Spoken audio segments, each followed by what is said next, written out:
Good morning. This is day 29.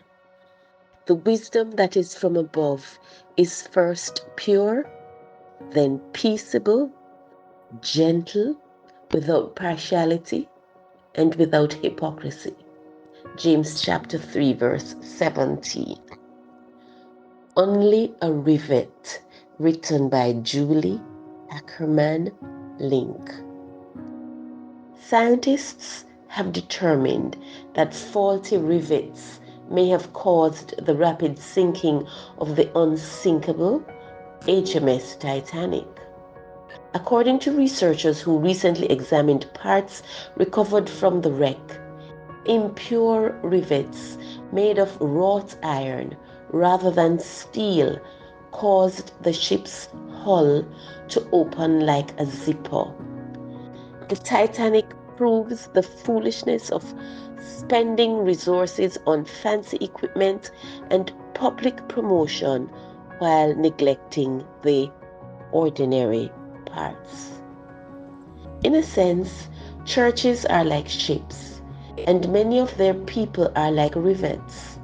Although rivets seem insignificant, they are essential for holding the ship together and keeping it afloat.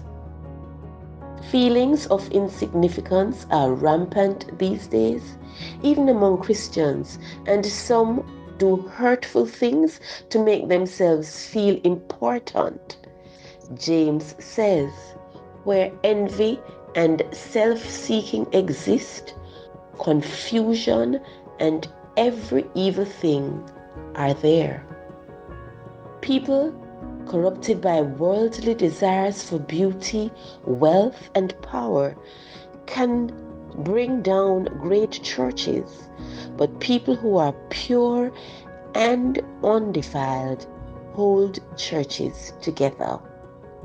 As members of God's church, we need to be rivets without defect. When we are pure, strong, and steadfast, we will be used by the Lord to keep His ship afloat in times of crisis. The task thy wisdom hath assigned, O let me cheerfully fulfill. In all my works thy presence find, and prove thy good and perfect will.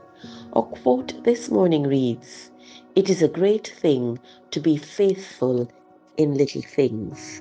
End quote.